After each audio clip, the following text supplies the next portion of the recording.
6 kesalahan tentang passive income yang banyak orang nggak paham. Tapi kalau sebetulnya kalian paham, kamu paham tentang 6 kesalahan ini, membangun passive income itu sebenarnya jauh lebih menyenangkan. Jauh lebih menyenangkan. Saya nggak bilang jadi instan karena itu adalah salah satu kesalahan yang saya akan bahas. Dan dengan kamu paham 6 kesalahan ini, kamu akan tahu bagaimana caranya membangun passive income yang benar dan aman. Karena banyak banget orang-orang di luar sana, karena mereka nggak paham tentang passive income, akhirnya mereka gampang banget dibohongin, diiming-imingin kayak cepat, kayak instan, dan segala macamnya, keuntungan yang besar. Karena mereka nggak paham, mereka gampang sekali teriming-iming. Nah, apa aja 6 kesalahan itu? Saya akan share.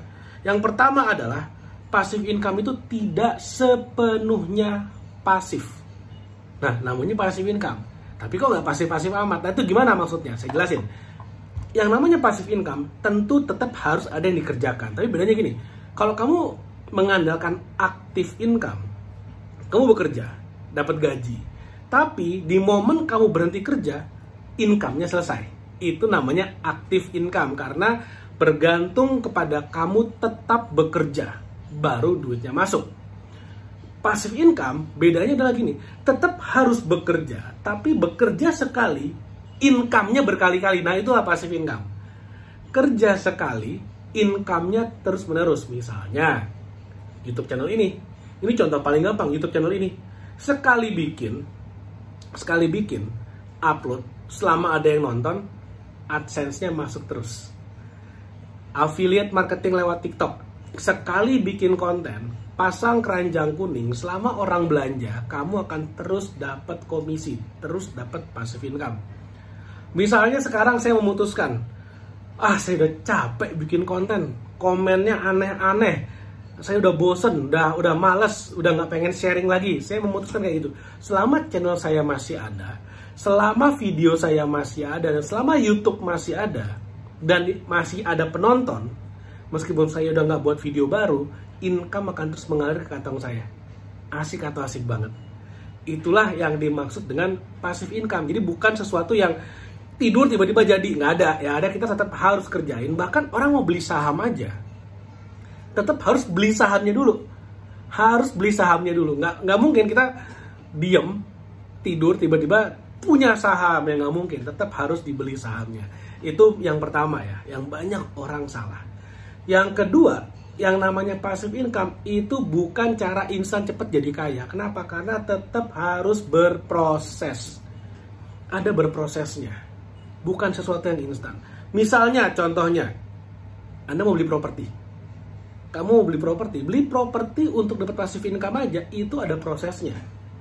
Survei dulu propertinya, pilih dulu beberapa, dianalisa dulu mana nih yang bisa, mana yang lokasinya bagus, mana yang aksesnya bagus, mana yang konsepnya menarik, mana yang surroundingnya berpotensi untuk meningkatkan income, dan siapa sih the man behind the gun-nya. Dianalisa dulu, ini properti yang ngembangin siapa. Kalau pengembangnya AIUEO, jangan-jangan baru beli besoknya pengembangnya kabur. Mungkin nggak? Mungkin aja. Makanya harus dianalisa, tetap harus ada pekerjaan yang dilakukan. Jadi ini bukan sesuatu yang instan. Bahkan mie instan aja tetap harus dimasak, ada proses di sana. Saya bangun YouTube channel, saya punya banyak YouTube channel, masing-masing YouTube channel menghasilkan AdSense untuk saya. Itu semua berproses dari video pertama, video kedua, sampai ada yang sudah memiliki ribuan video. Semua tentang proses, tidak ada yang instan. Oke? Jadi harus paham. Jadi yang namanya passive income bukan cara cepat, instan, mudah, tanpa ngapa-ngapain tiba-tiba jadi kaya. Nggak ada yang kayak gitu. Kalau kamu pikir passive income kayak gitu, udahlah kamu aktif income aja lah sampai mati, gak apa-apa deh, daripada salah mindsetnya. Yang ketiga, soal modal. Banyak orang berpikir bahwa saya mau jadi kaya dulu baru bangun passive income, baru beli aset. Itu sama aja kayak orang berpikir saya mau kurus six pack dulu baru saya nge-gym. Kebalik ya. Tapi kalau soal gym, kita pinter, kita udah paham. Harus diet, harus olahraga, harus nge-gym, baru badan bisa bagus. Tapi kalau soal finansial, kadang-kadang suka kebalik. Saya mau kaya dulu deh, baru saya beli aset, baru bisa punya passive income. Padahal yang bener adalah, kita harus punya aset, harus punya passive income, baru bisa jadi kaya. Semua orang kaya jadi kaya karena mereka punya passive income. Itu yang bener kayak gitu. Nah, bicara soal modal. Yes, bener, kalau kamu punya modal, akan sangat-sangat membantu, mempercepat, lebih instan deh, bener. Kalau punya modal. Syukur-syukur lahir dari bapak ibu orang kaya. Wah, enak banget tuh. Tiap, dari lahir udah punya 1 miliar, terserah mau diapain. Enak banget. Tapi permasalahannya, saya bukan orang kayak gitu, mungkin kamu juga bukan orang kayak gitu, dan banyak sekali orang di dunia ini yang bukan kayak gitu.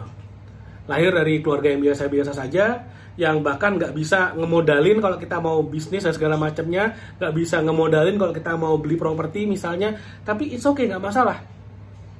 Karena passive income nggak perlu modal besar, bahkan tanpa modal pun bisa.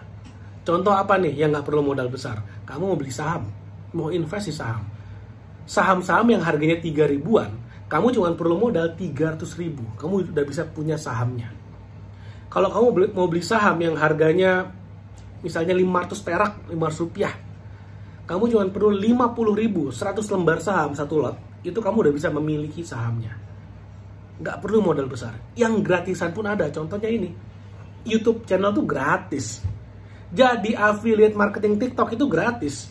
Kamu bikin online course, kamu bikin ebook, kemudian kamu taruh di Shopee misalnya, itu gratis, nggak pakai modal. Enak banget, kamu jadi affiliate marketing. Itu semua gratis, nggak perlu modal. Lalu kemudian, itu yang ketiga, modal. Yang keempat, bicara resiko. Kita ngomongin passive income seolah-olah tidur duit masuk terus. Memang benar, passive income itu artinya kita tidur duit masuk terus. Tapi bisa jadi passive income kita hilang, resiko tetap ada. Banyak orang berpikir udah passive income tanpa resiko. Passive income resikonya tetap ada.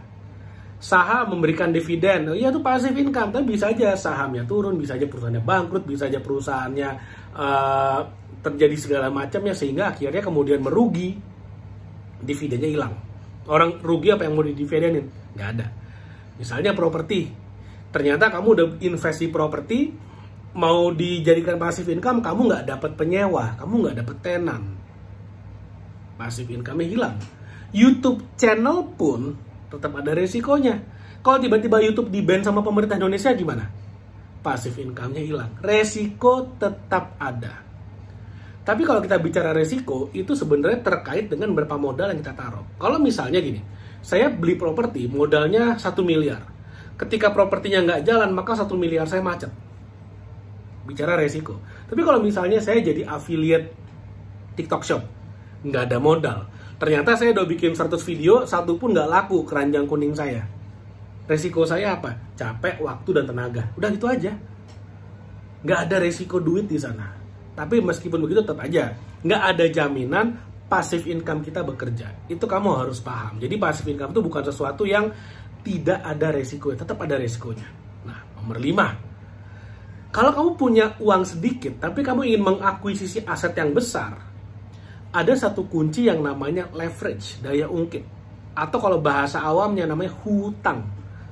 Tapi hati-hati, disclaimer, hutang ini adalah seperti pedang bermata dua yang lebih tajam ke kitanya nih. Hati-hati, resikonya sangat tinggi. Karena kalau misalnya kita salah dalam berinvestasi, hutang tetap harus dilunasi, tapi duitnya nggak ada. Itulah yang banyak akhirnya terjadi sita menyita. Banyak orang, bisnisnya udah besar, akhirnya bangkrut, hilang semuanya, ambles. Kenapa ya? Karena dia over leveraging. Over leverage. Terlalu banyak menggunakan hutang tanpa bisa mengelola dengan baik. Hati-hati. Tapi kalau kamu bisa mengelola hutang dengan baik, itu adalah jalan emas menuju jadi orang kaya. Berikan saya satu contoh. Orang kaya yang beneran kaya ya, bukan orang yang ngakunya kaya ya. Orang yang beneran kaya yang nggak punya hutang. Saya saat ini bersama perusahaan saya mengelola 40 properti. Ada hotel, ada apartemen, ada villa di seluruh Indonesia. Kita memanage 40 properti. Utangnya besar sekali. Utangnya besar sekali. Tapi dari utang itu kemudian karena bisa dikelola dengan baik, ada hasil dari aset-asetnya, dan hasil dari aset inilah yang kemudian dipakai untuk bayar hutang. Karena dikelola dengan baik, maka hutang sebenarnya bisa bikin kita jadi makin kaya. Bayangin gini, saya utangin misalnya 10 juta, 10 juta yang saya utangin kemudian kamu pakai untuk membeli aset. Asetnya menghasilkan 1 juta per bulan, contoh aja. Padahal dari 10 juta yang saya utangin, kamu cukup mencicil 1% per bulan, 100 ribu. Tapi dari 10 juta itu, kamu bisa belikan aset yang hasilnya 1 juta, 1 juta, 1 juta. Dan dari 1 juta itu, 100 ribu kamu pakai buat cicil ke saya, 900 ribu masuk kantongmu. Enak atau enak banget? Itu adalah passive income tanpa modal. Kenapa? Karena modalnya dari orang lain, pakai leverage, pakai hutang. Tapi sekali lagi, hati-hati, sangat hati-hati dalam berhutang. Banyak orang kaya jadi bangkrut, jadi miskin karena hutang. Tapi lebih banyak lagi, orang miskin makin miskin gak ketulungan karena hutang. Hati-hati, hati-hati sekali. Apalagi kalau kamu berhutang untuk hal-hal yang konsumtif. Hati-hati sekali. Nah, itu yang kelima, menggunakan leverage. Nomor 6, passive income. Itu harus di-maintain. Banyak orang berpikir, sekali saya punya passive income, saya tinggal tidur, saya lupakan selamanya. Tapi ternyata, kenyataan tidak seindah itu, Ferguson. Karena passive income harus dipelihara, harus di-maintain. Maksudnya apa harus di-maintain? Contoh, kamu beli properti. Propertimu isinya 50 kamar. Dan dari properti 50 kamar, kamu sewakan harian jadi hotel.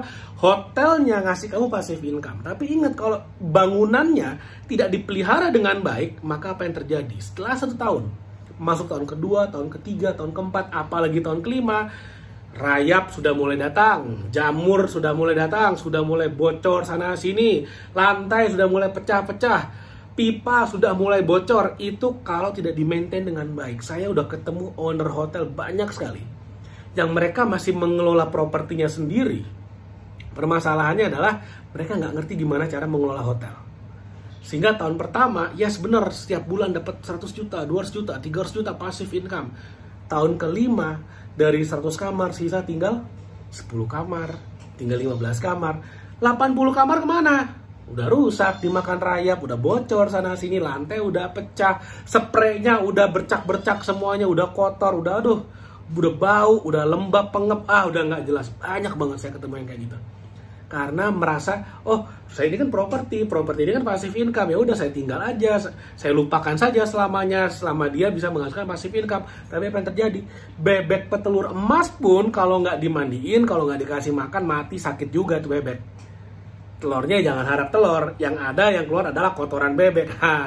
Itu jadi beban kayak gitu. Makanya passive income, meskipun namanya adalah passive income, tapi passive income itu datang dari aset. Aset harus dipelihara. Makanya harus di-manage dengan baik secara profesional. Nah, lalu kemudian gini. Jadi kesimpulannya apa? Kesimpulan yang pertama, yang harus Anda lakukan, Anda harus memilih jenis passive income yang sesuai dengan apa yang Anda suka. Kamu sukanya apa? Kamu ahlinya di mana? Kamu pahamnya apa? Pelajari dulu passive income yang kamu mau pilih. Baru fokus di sana. Mau properti, silakan pelajari dulu propertinya. Oh, saya udah ngerti bahwa properti harus di-manage, tapi kemudian saya punya bisnis lain, saya punya bisnis utama, saya adalah seorang dokter, saya harus mengurus pasien, saya nggak bisa mengelola properti saya. Cari pengelola. Cari pengelola yang profesional. Cari operator properti yang profesional, manajemen properti yang baik. Itu yang sangat penting.